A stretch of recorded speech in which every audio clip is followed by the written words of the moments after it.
안녕하세요, 뉴스반장입니다. 어느덧 가을의 절정이자 민족의 대명절 추석이 내일로 다가왔습니다. 가장 풍요롭고 넉넉해야 할 추석이 코로나로 많이 힘들고 어려운 상황 속에 맞이하게 됐는데요. 항상 더 나아질 거라는 기대로 버티고 또 버팁니다. 매번 어려움에 부딪힐 때마다 저희는 항상 현명하고 그리고 강인하게 극복해왔습니다. 이번에도 잘 이겨내 나가고 있는데요. 그 어떤 나라도 해내지 못한 일들을 지금 우리가 하고 있습니다. 우리는 이겨낼 수 있습니다. 그리고 우리는 잘 해내리라 믿습니다. 추석 명절 가족과 함께 행복한 추억 많이 만드시기를 바라며 잠시나마 한가위 같은 넉넉함으로 여유로운 휴식을 취할 수 있는 명절 연휴 되시기 바랍니다. 추석 명절 잘 보내십시오. 이 경선이 검증하라는 것이지 네거티브로 의혹 부풀리기라는 건 아닙니다. 아니고요. 또 지금 추미애 후보만큼 제가 네거티브를 전혀 하지 않았습니다. 국민의 힘을 끌어다가 그 논리를 윤석열의 논리, 국민의힘 논리로 저도 저격하시고 이재명 후보도 저격하시고 개혁 후보는 다 저격을 하시는 거예요. 그러면 절대다수 국민이 전부 윤석열이고 대변자가 국민의힘 계십니다. 편입니까? 민주당 후보가 그건 잘못 아니라. 보고 있는 것 아닙니까? 지난번 그 100분 토론에서 마치 그 손준성 검사 왜 임명했냐 그게 문제인 것처럼 얘기하시더라고요. 그런데 이것이야말로 윤석열 논리예요. 자기한테 제기된 의혹을 덜기 위해서 중간에 자기 도구에 불과한 손준성을 끌어다 붙이는 건데요. 그건 물타기이죠. 그래서 손준성은 그 당시 장관 쫓아내기 연판장에 제1번을 이름을 올렸던 검사인데 바로 그때입니다. 그때 네, 질문을 네. 후보께서는 사실은 부정을 하셨지만 법무부 장관 경질을 요구하셨고요. 여기에 대해서 오락가락 하셨어요. 당정청이 했다. 또 그 자리에 있지 않은 저도 있었다. 네. 자, 답변 시간 네. 주십시오. 우선 그것이 가짜뉴스라는 것이 바로 나왔습니다. 왜 그것은 보지 않습니까? 그 다음에 그 손모 검사가 고발장의 발신지로 추정된다는 건 본인도 말씀하셨습니다. 왜 그런 사람이 다시 유임됐는가를 물은 것이 뭐가 잘못된 것입니까? 후보께서 그렇게 저를 흔들지 않았으면, 흔들었기 때문에 제가 인사조 대조할 수 없는 거죠. 흔들지 않았으면 저는 손준성의 문제가 아니라 개혁을 성공했어요. 네, 흔들어버려서 잠시만요. 성문을 열어 제쳤는데 할 수가 없었습니다. 거기에 누가 흔들었는가를 거론하면서 굉장히 해서는 안 될 말씀도 하셨어요. 이낙연 후보가 분노했습니다. 점잖은 정치 신사로 자신의 감정을 잘 드러내지 않던 그가 자신의 감정을 절제하지 못하고 분노를 터뜨렸는데요. 논리도 팩트도 사실 규명하기도 어려워지니 결국 감정이 앞서기 시작한 거죠. 드디어 모래로 쌓아올린 그의 성이 무너져 내리기 시작했습니다. 그는 이번 경선을 통해 자신의 숨겨진 모습을 드러내 보여줬는데요. 무늬만 개혁주의자였을 뿐 그냥 기득권 보신주의의 권력자였습니다. 시종일관 네거티브로 상대 후보에 대한 공격만을 지속해오던 그가 마지막으로 할 수 있는 건 결국 또 네거티브였는데요. 이게 먹히지 않자 광분하고 만 거죠. 이제 곧 겨울이 다가옵니다. 낙엽이 곧 떨어지겠죠. 이재명 후보께서 시장으로 일하시던 그 성남시에서 생긴 문제를 마치 제가 공격해서 생긴 문제인 것처럼 호도하고 계십니다. 그렇지가 않습니다. 문제가 있었고 몇 년 뒤에 언론이 보도했고 이런 상태죠. 그래서 국민들이 많은 의심과 분노를 느끼고 계시는 것 아닙니까? 그것은 풀어야 합니다. 이 문제는 이재명 후보와 국민 간의 문제, 이재명 후보와 언론의 문제이지 저 이낙연의 문제가 아니라는 것을 말씀드리고 싶습니다.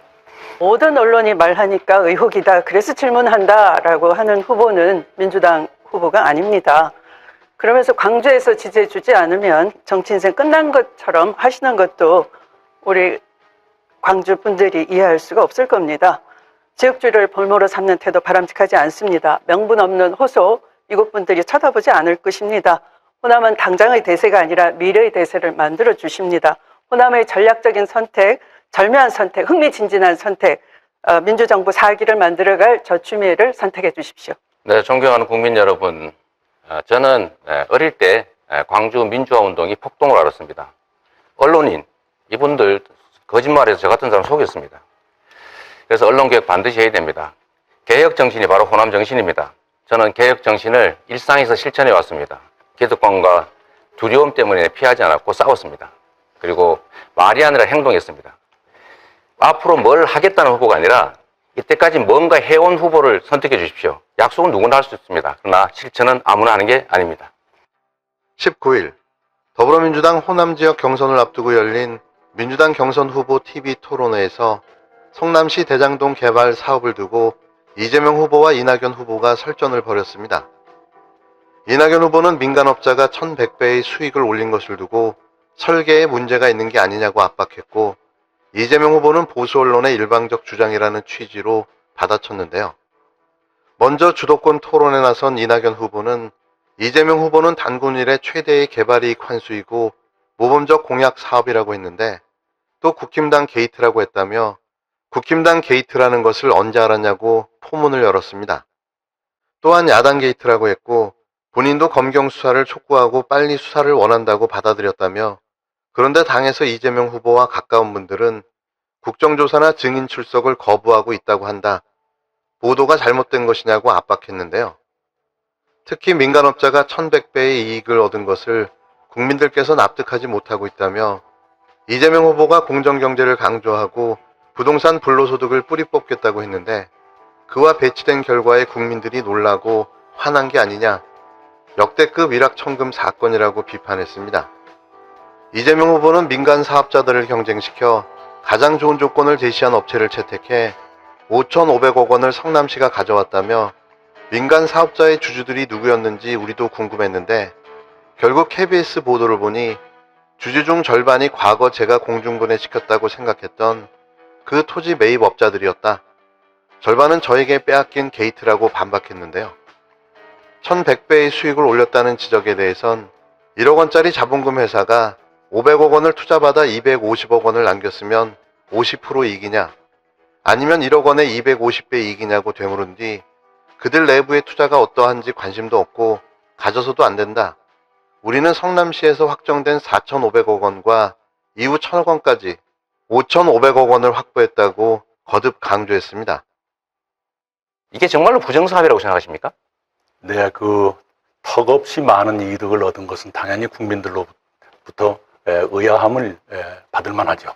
이게 원래 토건 비리 세력들, 그러니까 아니 공공개발을 하고 있는데 땅을 샀어요. 이미 포기하는 걸 알고 있었던 거죠.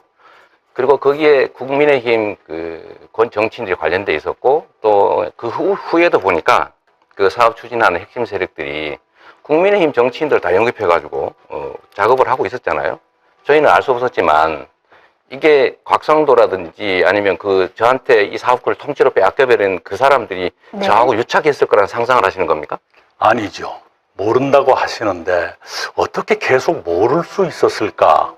그 의문이 풀리질 않는 것입니다.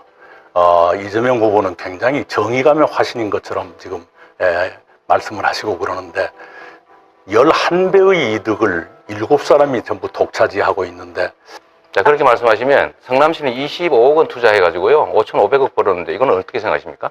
대단히 일확천금이죠. 그건 일확천금이 아니라 공공회수 정책을 잘했다고 하는 겁니다. 제가 아니, 질문해 보겠습니다. 공공개발은 원래 그런 것이죠. 우리 후보님께서는 네. 오래 공직생활 하시면서 국민이 부여한 권한을 이용해가지고 법에 정한 거 이외에 추가적인 이득을 국민들에게 돌려주신 일이 있습니까? 저희 정책들이 대체로 국민들을 이롭게 하는 정책들이죠. 그런 거 말고요. 그건 너무 당연한 거고. 네. 저는 이거 법률상 그냥 민간개발 허가해도 아무 상관없는 거 공공개발로 전환해서 엄청나게 싸우고 공격당하면서 5,500억 최소한 환수한 게 잘한 거 아닌가요?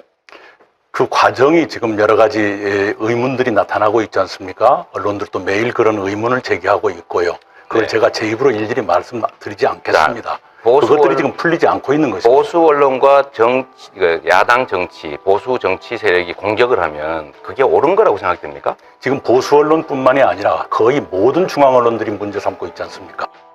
이재명 후보는 본인의 주도권 토론 시간을 이용해 이낙연 후보를 정조준했는데요. 이재명 후보는 민간 사업자들이 자금을 조달하고 모든 위험을 부담하고 책임지고 성남시에 4,500억 원을 보장하는 유리한 조건이어서 선정한 것이라며, 오히려 국힘당 정치인들과 민간 사업자들의 유착인데 같은 당 입장에서 그들과 동조해 공격하는 것이 옳으냐고 비판했습니다.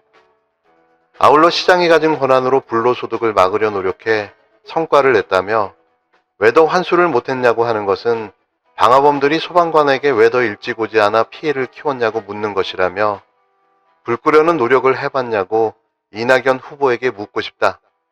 수십 년 공직에 있으면서 법 이외에 국민에게 이익을 돌려주기 위한 정치 행정적 노력을 한 것이 있는지 묻고 싶다고 역으로 공격했는데요.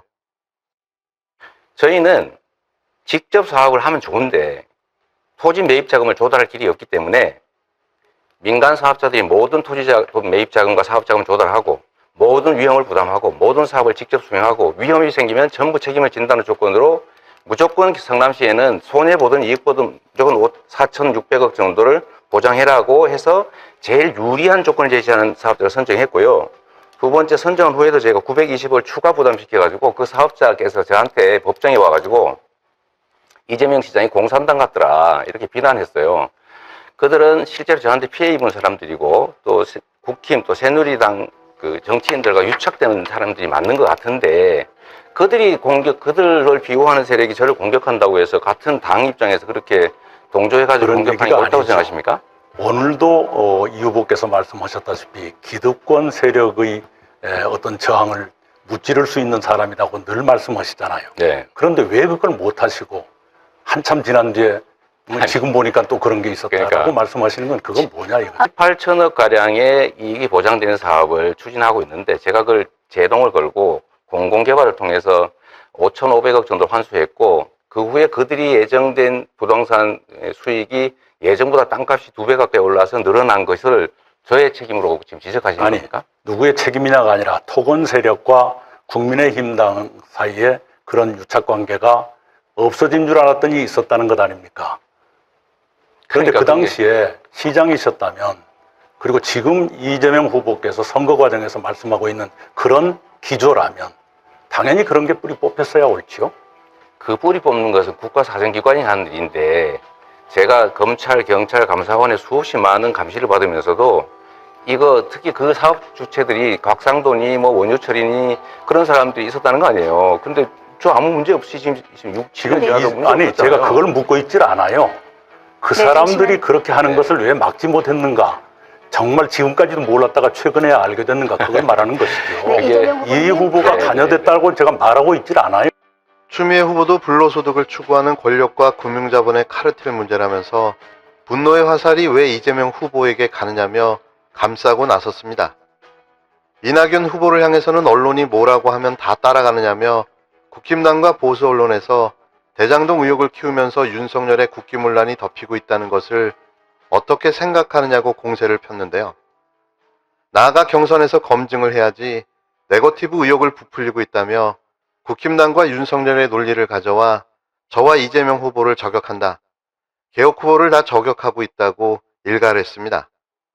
이에 대해 이낙연 후보는 절대다수 언론과 국민이 걱정하고 있는 사안이라며 설명을 그것도 매우 절제된 방법으로 요구하고 있는 것인데 그것마저 하지 말고 덕담을 해야 하느냐고 언성을 높였는데요.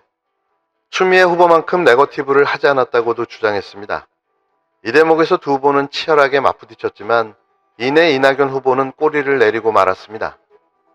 이는 과도한 네거티브 공세라는 비판을 우려한 듯 신중한 모습을 보인 건데요. 마무리 발언에서 그는 이재명 후보가 성남시장으로 일할 때 생긴 문제를 마치 제가 공격해서 생긴 것처럼 호도하고 있다며 이재명 후보와 국민 그리고 언론의 문제이지 이낙연 문제가 아니라고 발을 뺐습니다. 토론회를 보는 내내 한심함과 쫀쫀함으로 탄식 같은 한숨을 쏟아낼 수밖에는 없었는데요. 어쩌자고 이런 자가 대한민국 국무총리 그리고 당대표까지 지낼 수 있었나 하는 의구심 때문이었습니다. 그냥 자기가 대통령을 하고 싶은 거죠. 어떠한 수단과 방법을 동원해서라도 자기가 하겠다는 겁니다. 누가 시켜준답니까? 이제 곧 정리가 끝날 듯 보여집니다. 답정너죠? 이재명과 추미애가 그 답입니다. 우선 국민 여러분, 그 대장동 관련 사건은 정확하게 개념 정리를 하면 토건 비리 세력과 국힘이 추진했던 불로소득 추진 사업이 저 때문에 반쯤 실패한 겁니다. 원래는 그들이 다 가질 수밖에 없는 그런 구조였죠. 근데 당시에는 약 6, 7천억, 7, 8천억 정도의 수익이 예상돼서 제가 5천억 정도는 최대한 회수하는 조건으로 사업자를 모집하도록 했는데 4,600억 정도가 우리가 제일 유리한 조건을 제시하는 사람에게 저희가 그 사업자 선정을 했고요. 그 사이에 땅값이 조금 오르는 기미가 보여서 제가 이 인가권을 행사해가지고 인가 조건을 변경해서 920억 원을 더 부담시켰습니다. 그래서 결국 5,500억 정도 이제 환수한 정말 당군 일의 최대의 그 부동산 불로소득을 환수한 사업이라는 말씀드리고요. 이 대한민국을 망치는 게 이게 부동산 불로소득입니다. 그거 반드시 이제 봉쇄를 해야 되는데 현 제도로는 개발 인허가에서 개발이익 사업자가 갖는 게 너무 당연한 거예요.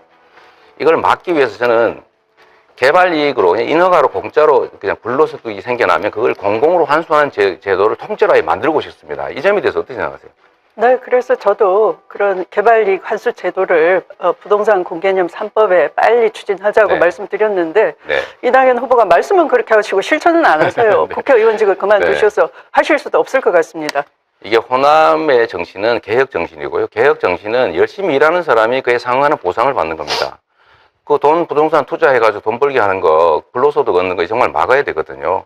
저는 시장이 가진 이 조그만한 권한으로 그거 막으려고 정말 총력을 다해 노력했고 지금 그 성과를 냈는데 왜 더 뺏지 못했느냐, 더 환수 못했느냐고 하는 것은요, 방화범들이 그 소방관들 불 끌어가서 열심히 불 껐는데 왜 3초 일찍 도착하지 못해서 불 더 피해 키웠냐, 이거하고 똑같아요. 불 끄려고 노력이나 해봤나 제가 묻고 싶습니다. 특히 이낙연 후보님. 아니 수십 년 공직하시면서 정말로 국민에게 이익을 되돌려준 법 외에 정치적 행정적 노력을 통해 돌려준 게 뭐 있는지 한번 정말 묻고 싶습니다. 얘기는 안 하시는 게 좋을 것 같습니다.